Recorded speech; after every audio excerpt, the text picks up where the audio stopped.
উমা মায়ের বিদায়ের পর বঙ্গে শুরু শ্যামা মায়ের আগমনের তোড়জোড়। উৎসবপ্রিয় বাঙালি জাতি মেতে উঠেছে দীপাবলির আনন্দে। তবে দীপাবলির প্রাককালে এমন এক মন্দিরের খোঁজ দেব যেখানে প্রতিমা নয়, আমাবস্যা রাতে শুধুমাত্র পাষাণ রূপে মা কালীর পূজা হয়। পাষাণরূপী মায়ের আরাধনায় একটি রাত আনন্দ উল্লাসে কাটে গ্রামের মানুষদের। জামুরিয়া বিধানসভার অন্তর্গত শ্যামলা অঞ্চলের খোট্টাডিহি গ্রাম। এই খোট্টাডিহি গ্রামে রয়েছে একটি পাষাণ কালীর মন্দির, যা বনগড়ে কালী মন্দির নামে পরিচিত। বহু যুগ ধরে একটি শিলাখণ্ডকে গ্রামবাসীরা পাষাণরূপী কালী বলে বিশ্বাস করে পূজা করেন। আনুমানিক 150 বছরের অধিক প্রাচীন এই কালী পুজো বলে জানা যায়। মন্দিরের সেবায়িত কি বললেন শুনে নেওয়া যাক।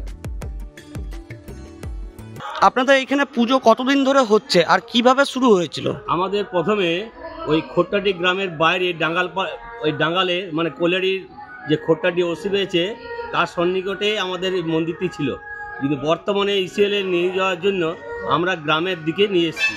সেটা প্রায় 150-200 বছর আগে ওই মন্দিরটি হয়। আমার পিতা এবং প্রপিতা মানে গয়রাম চক্রবর্তী, তার বাবা হচ্ছে শশাঙ্ক কিঙ্কর চক্রবর্তী, ওনারা পুজো করতেন। বর্তমানে আমরা 4 ভাই প্রায় 50 বছর পুজো করছি। এখানে বনগড়িয়া দক্ষিণে কালী পাষাণ মূর্তি, মায়ের মূর্তি।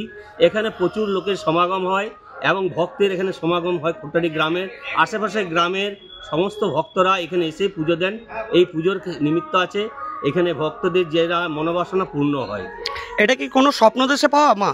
এটা আমাদের এখানে খোট্টাডি গ্রামের পাশে যে খোট্টাডি ওসিবি তার মাঠের মাঝে একটা আমাদের ভদ্রলোক গ্রামের সে স্বপ্ন পেয়েছিল ছেলে কালী, ছোট কালী মন্দির ছিল এবং তাদের মাঠ দিয়ে ধান কাটতে কাটতে তারা দেখে, তারপর আমাদেরকে বলে আমরা পুজো স্টার্ট করে আমার দাদু, তারপরে দাদুর পরে আমার বাবা, তারপরে থেকে আমরা আসছি 50 বছর আমরা পুজো করছি। আর এইভাবে শিলামূর্তিতে পুজো হয়ে আসছে? এইভাবে শিলামূর্তি কখনোই মূর্তি হয় না, শিলামূর্তিতেই পুজো হয় এবং জনবহুল দিনকে দিন বেড়ে যাচ্ছে। তারা ভক্তরা ভক্তিভাবে পুজো করে, তাদের কিন্তু মনোবাসনা পূর্ণ হয়।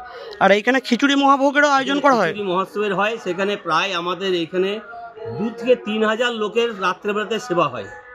আগামী দিনে এই পুজো নিয়ে আপনাদের কি পরিকল্পনা আছে? আমাদের এখানে পরিকল্পনা আছে আরও বিস্তারভাবে আসছে লোক, আমরা বিশাল প্যান্ডেল করে আরও 10,000 লোকের আমরা সমাগম করব। 10,000 লোককে সেবা করাবার চেষ্টা করছি।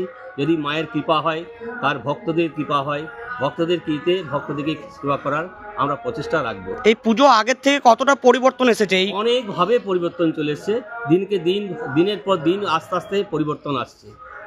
আর এখানে কোনো অনুষ্ঠানের আয়োজন এই বছর? এখানে আমাদের খোট্টাডি গ্রামের প্রতি বছর কীর্তন হয়। আজকের কালী পূজা, পরের দিনই আমাদের কীর্তন গান হতো, হরিনাম সংকীর্তন, তারপরে কবি গান।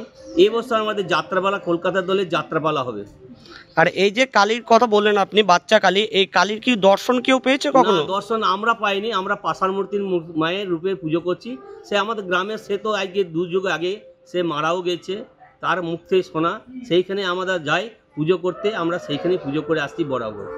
আর যেখানে আগে কালী ছিল এই শিলামূর্তি, তখন কি ওটা কোনো মন্দির ছিল না এমনি? না, ডাঙ্গালের মধ্যে ছিল, সেখানে পাষাণ মূর্তি ভাবে ছিল, সেখান থেকে আমরা নিয়ে আসি, কোনো মন্দির ছিল। এখন বর্তমানে আমাদের গ্রামের সহযোগিতা, ইসিএলের সহযোগিতায় আমার এই মন্দিরটি হয়। আপনার পরিচয়? আমার নাম নীলমাধব চক্রবর্তী।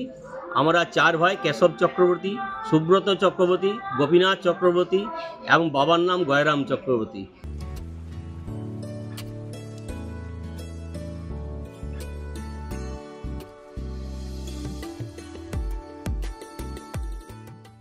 জামুরিয়া থেকে সৌমেন রায়ের রিপোর্ট, বঙ্গবার্তা।